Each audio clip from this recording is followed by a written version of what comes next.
If you have a dream and you have a vision and there's something that needs to be done, it's for you to do. And you are not above anything.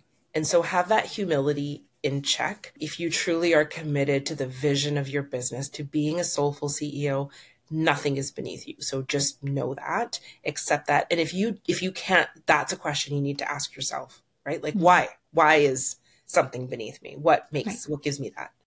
Hello, my name is Kristin Constable, and welcome to the Soulful CEO Path, where wisdom blends with strategy and success is measured in alignment and impact.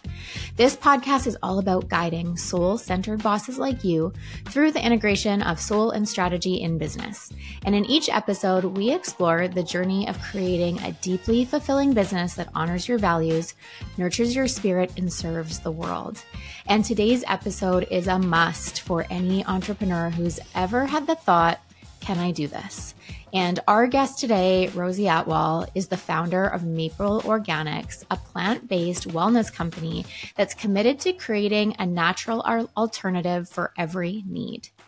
And when I chatted with Rosy to ask her what conversation we could have that would serve this community the most, without a beat, she said, if we can normalize what is going on economically at the moment and give any woman who's ever felt like giving up on her business a path forward, our time together will be well spent.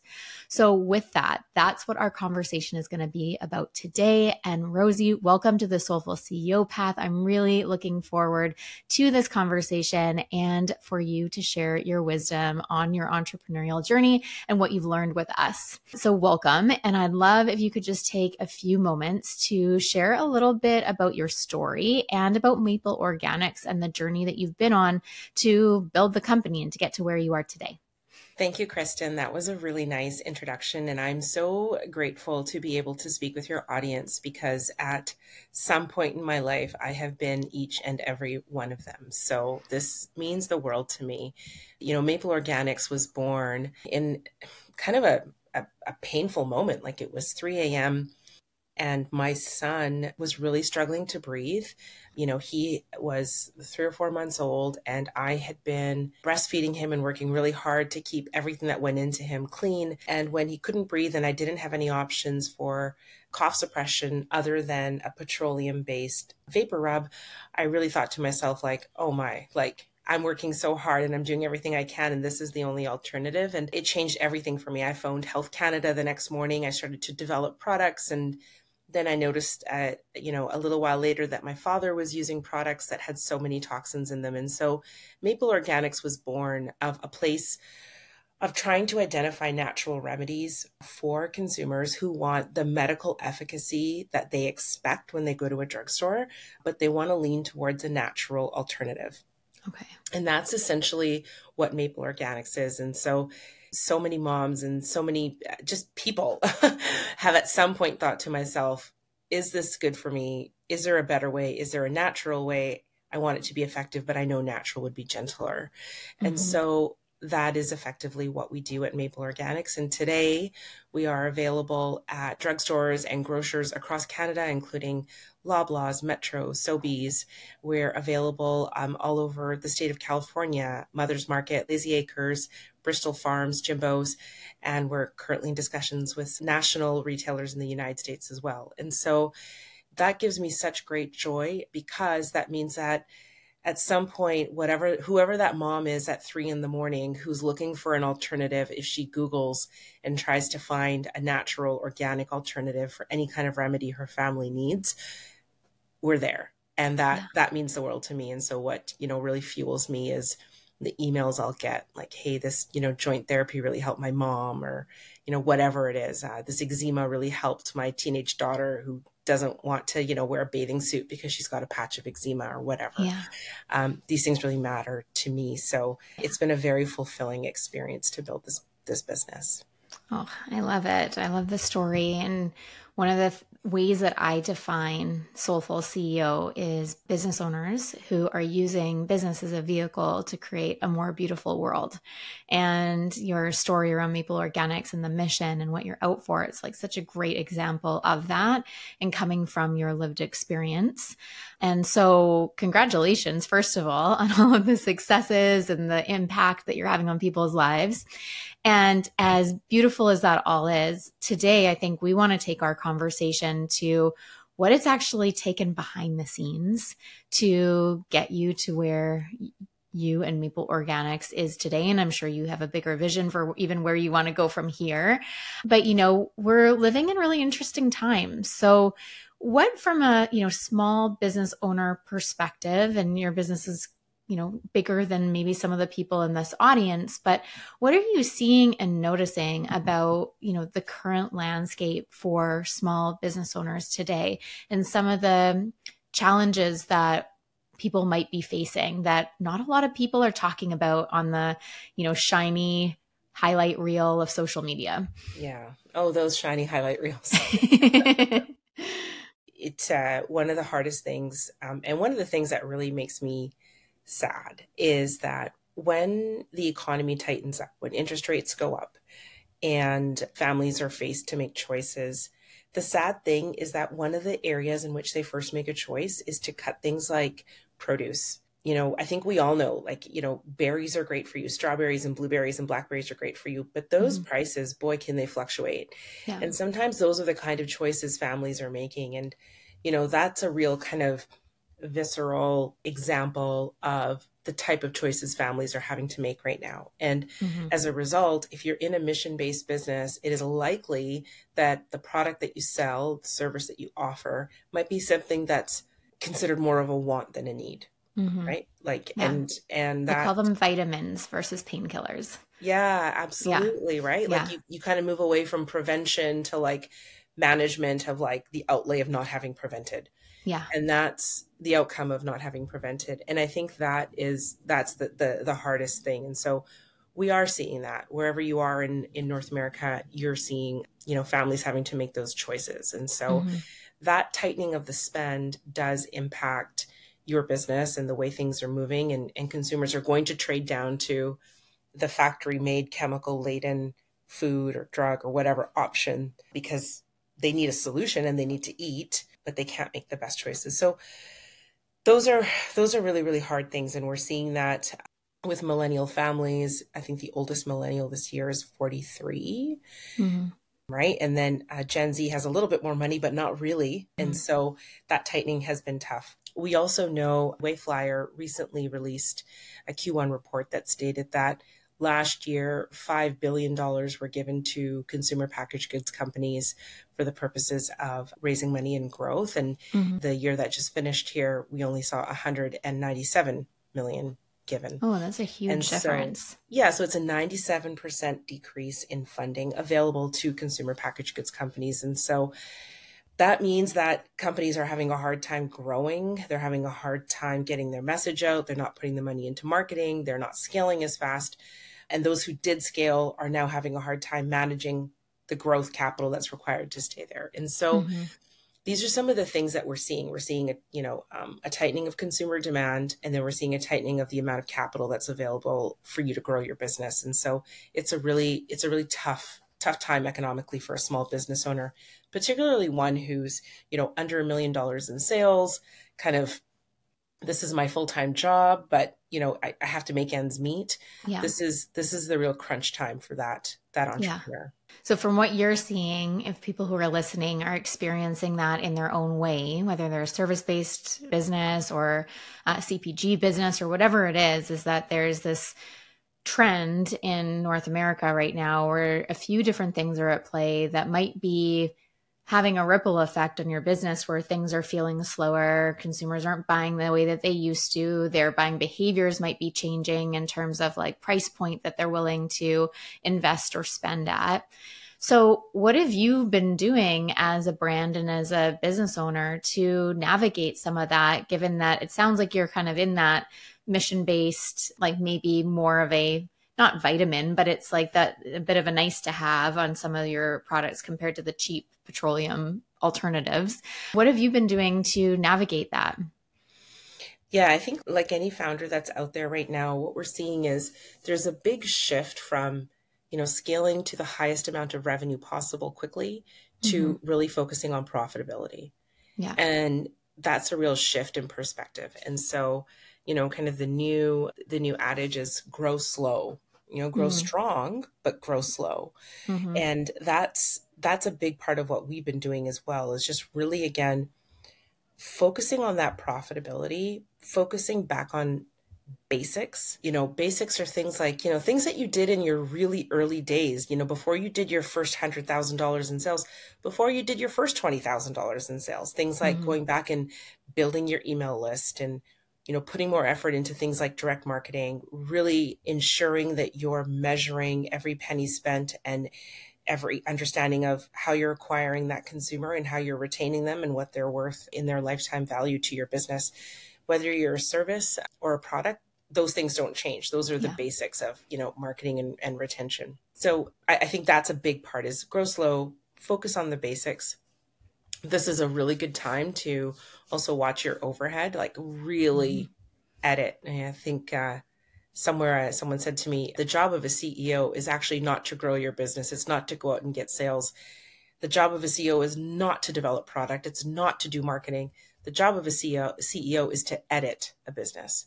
And you should always be editing. And this is the perfect time where you need to look at everything in your business, your subscriptions, your market, whatever it is you're spending on, and just start to edit. Do I need that right now?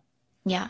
I love that. I've been talking to more and more business owners recently who have been doing exactly what you're talking about, is really looking at, when things are booming and thriving and there's, people are spending, it's easy to just look at the top line revenue and be like, hey, we're going to grow that. And then whatever, backfill that with team and systems and subscriptions and all of that. And then those things don't change. But when the revenue changes, now the profit margin changes and it starts to get into this like tricky place. So I have been talking to more and more business owners who are looking at things like uncomplicating their businesses, like to the best degree that they can, is like, how do we do the same amount with less?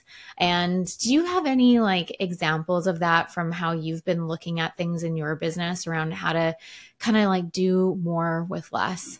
Yes. I think one of the tough things in my area of business is we are traded in retail, right? So we work with a lot of retailers. And so you really need to look at things like listing fees, the cost of doing business, whether it's through a distributor or whether it's through, direct business to a particular retailer.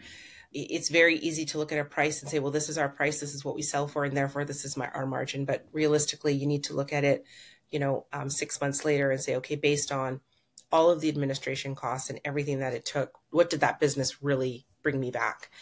And so Rao's spaghetti sauce, pasta sauce, they recently were acquired by Campbell's. And one of their big areas of focus, and I think has become a big area of focus for us as well, is focusing on inventory turns at the stores where you're located. So don't try to grow your distribution too big, too fast. If you're in a service-based business as well, make sure you really understand what services you offer, and before offering other ones and learning new trades, really ensuring that you're profitable where it matters, where you are doing business. So I guess what I'm trying to say is don't overinvest in expansion. This isn't the time to overinvest in expansion. It's a time to go back to your regular customers, keep them in communication, engage with them well through mediums that don't cost you so much. So maybe Instagram lives or TikToks, and then make sure that email marketing and that follow-up messaging is there. So again, back to the basics, don't overinvest, just strengthen the relationship that you have with your current consumers and speak very authentically to what your brand does and what it does best, and let the word of mouth follow. Yeah. Yeah.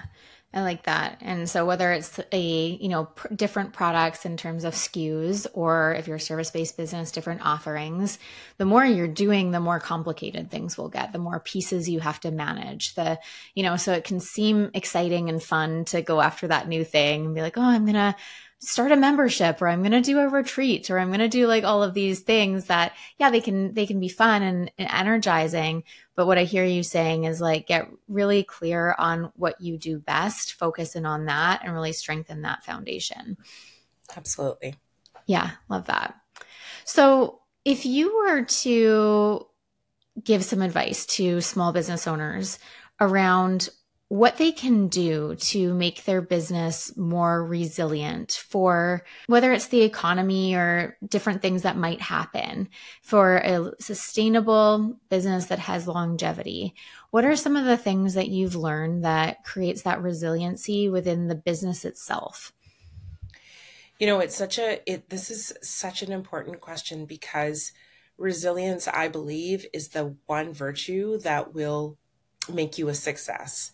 I believe that is the one trait, characteristic, that one skill set that will truly catapult you to the next level, which is overcoming these obstacles, right? Overcoming every setback, overcoming every obstacle. And, if you were there through COVID and you made it through, I remember the big adage was, hey, survival is success. Like, that's it. Like, you just survived, you are a success. And I don't really think that's changed. The world has changed so much since COVID, and it just seems like every year something gets thrown at us. And so survival is success. So don't forget that.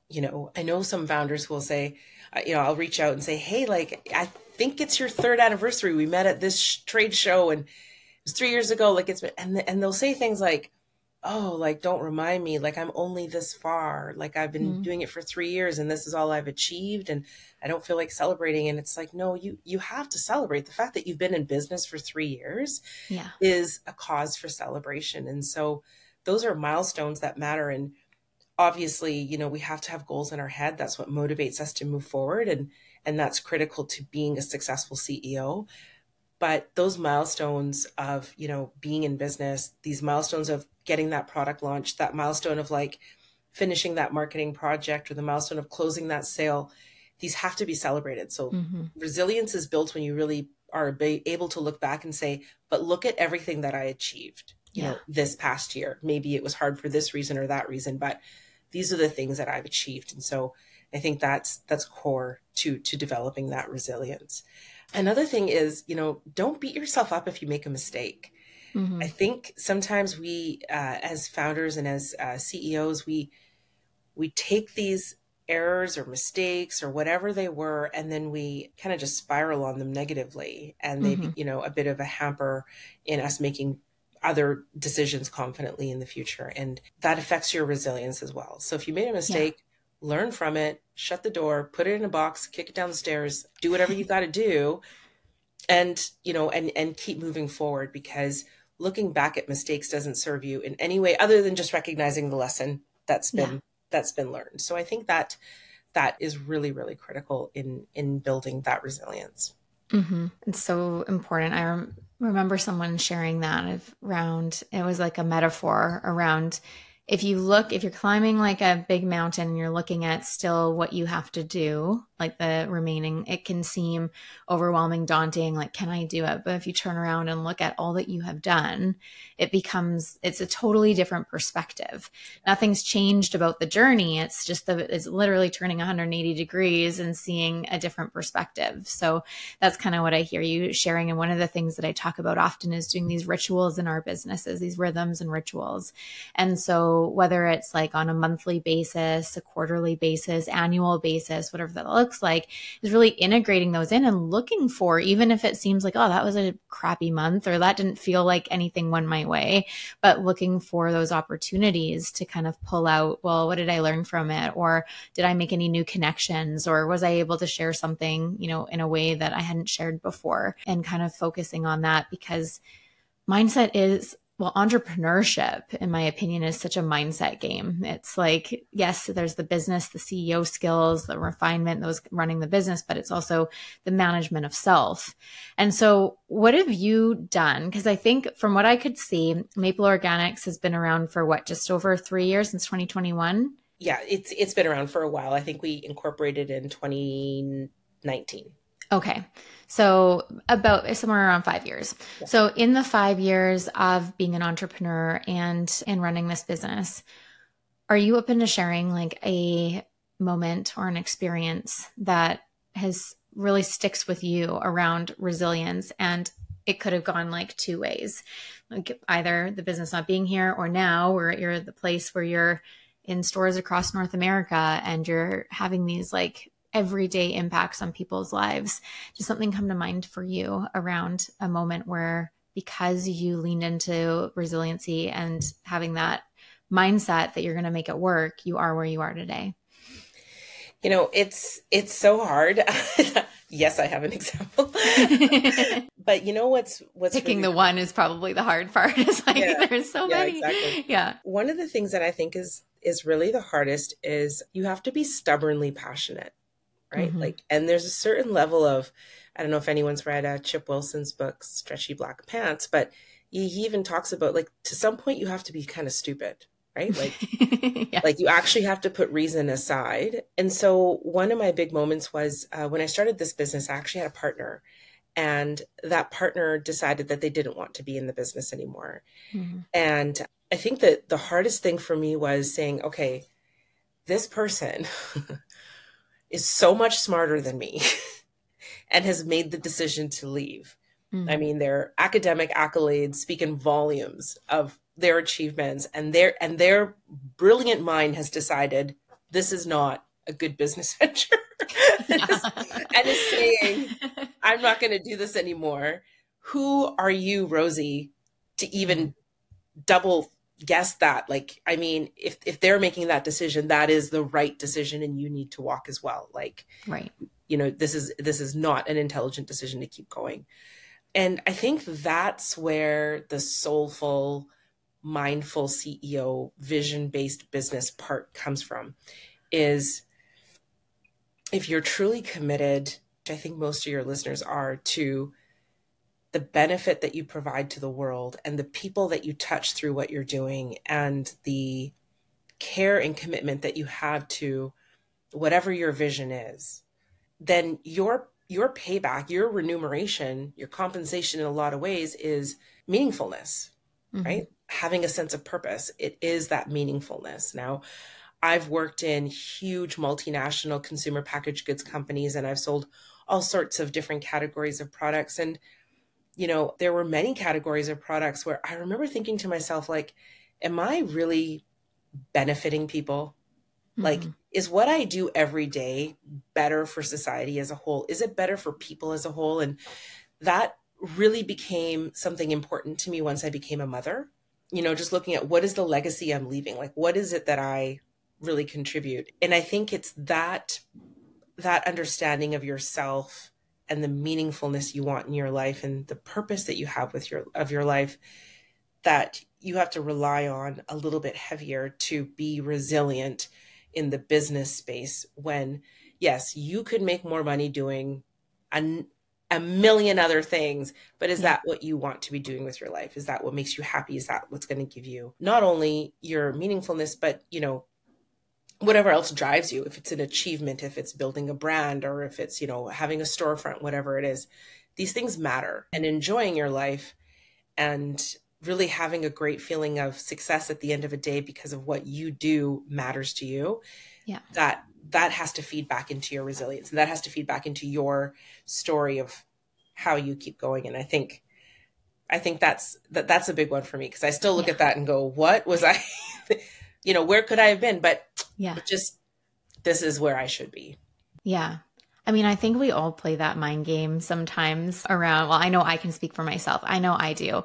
I think about my corporate career. I see some people who I had been, colleagues with at that point, seeing where they've taken their corporate career. And I'm like, I wonder where I could have been if I just stuck with that path. But to your point, it's when you have a big enough why, that's part of the compensation, doing the work that you know that you want to be doing, the impact that you want to be doing. That's part of it. And so I often share with clients, because we get in these places sometimes where we're I'll just use a small example. I don't want to do social media. I don't want to do email marketing, that kind of thing. But if we bring it back to the vision, the mission, and the why, it's usually that want is because it's not connected to something bigger. We're just looking at it in a very small perspective of it's just a post or it's just an email, but it's not. If we're connected to that bigger vision and why, then you can kind of get through all of the things that might feel resistant or sticky or anything like that. So I think it's a really beautiful point. Yeah. And for you, so last question for you is, because you've talked about this a little bit, but I always love getting people's own definitions of it. So for you, what does being a soulful CEO mean to you? I think being a soulful CEO to me, business, it can be a really shrewd and tough place. It can really bring you to your knees in a lot of ways, and it can make you see some ugliness. Like I have seen some ugliness. And becoming a soulful CEO to me means that regardless of some of that nastiness that I've seen, I'll never allow it to affect my character or my behavior. And that this vision that I have for how businesses can run in a way that they're built for the greater good is a vision that I'm going to see through. And I'm not going to take the nastiness and take that forward with me and treat others the way that a lot of people get treated in business. And so being soulful means really being connected with the ethos of who you are and your character, and understanding that just like in the dating world, not everyone is for you. So that's okay. There are other people, other customers, other consumers, other partnerships that will be for you. And so keep moving towards the path that is meant for you, and keep your soul central to the core of your values. Don't let anybody else's behavior try to change your character. Yeah. Oh, I love that. And I mean, that might be it itself, but I know when we chatted about this episode, you were like, if I can, through our conversation, if I can support one person in, not giving up when it gets hard, that would be a worthwhile conversation to me. Is there anything else that you'd like to leave anyone who's listening to this episode with, who might be having a tough time in business right now and contemplating and wondering what to do next, or, if they can do it? Yeah, I really do hope, there have been so many times in the last 5 years where I have wanted to quit. Like there have been times where it's like, that's it. I'm done. I can't do this. I can't pull it forward anymore. There's not even $20 in my bank account. Like I'm in like the worst place possible. And I think what matters most in those moments is two things. There's nothing that's beneath you, right? So I think there's a humility that comes with being a CEO. And for those, like I've seen it, and this is just a question to ask yourself. If you think you're too good to scrub a toilet, you're not. You're not. I don't care where you were educated. I don't care who your family is. I don't care who, if you have a dream and you have a vision and there's something that needs to be done, it's for you to do. And you are not above anything. And so have that humility in check. If you truly are committed to the vision of your business, to being a soulful CEO, nothing is beneath you. So just know that, accept that. And if you can't, that's a question you need to ask yourself, right? Like, why is something beneath me? What gives me that? And then the second one is, there's nothing that is too big of a sacrifice for your survival. So during COVID, I actually took a full-time job outside of my company with another company and used that money to run the business so that I wouldn't have to lay anybody off. Wow. Right? So those of us who have companies that are, like at that time, whatever size we were, we didn't qualify for a government subsidy called CEWS. It was like the employee wage subsidy. So they were trying to discourage companies from laying others off. The government was giving a lot of money to companies, but you couldn't get it if you were a small business. So that means that you had to let everybody go.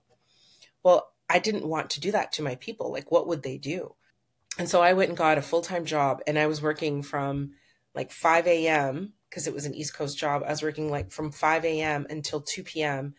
every day. And then at 2 p.m., like closing one laptop and opening the next laptop and saying, okay, like team, what did I miss? Where are we? Like most of my teams are self-run, but getting right back into my business. And I was at that time going through the hardest thing. I was going through a separation. My husband just left. We just started the separation process. I had 2 kids. One of them was 3. And the other one was really struggling with schooling at home, which I had to provide. As those parents remember, we had to school our children at home. Yeah. And that was a really, really hard time. Like it was a painfully difficult time. But you know what? here I am. Yeah. I'm alive. My kids are thriving. The business is going great. That was a great contract I did with that company. They offered me extension, but I had told them what I was doing coming in for the year. I said, this is what I'm doing. There's going to be no this is what I'm doing. This is how I'm going to use the money, but you've got my attention from this time to this time. They're like, yeah, let's go. So there's nothing that you can't do to survive. It's your choice if you want to survive. Mm-hmm. And I know that's really hard to hear, but it is your choice if you want to survive.